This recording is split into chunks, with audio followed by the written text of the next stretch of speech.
নিয়ে যাব জঙ্গল কটেজের সবচেয়ে সুন্দর যেই কটেজটা, সেই কটেজে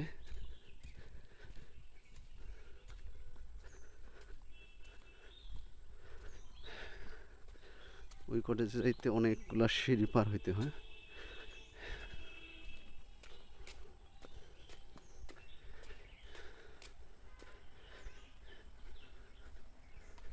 এটা কটেজের বাম পাশে একটা খেলার মাঠ আছে ব্যাডমিন্টন, আর ডান পাশে যে ছোট একটা কটেজ। এই কটেজ থেকে একটু সামনে গেলেই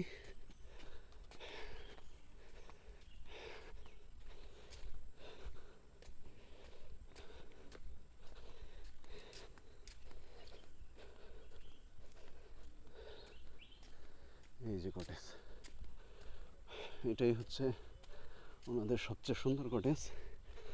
এই কটেজের সামনে হচ্ছে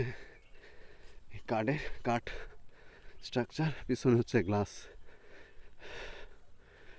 প্রতিটার সাথে বারান্দা আছে, 2টা করে বেড আছে, 4 জন থাকা যায়।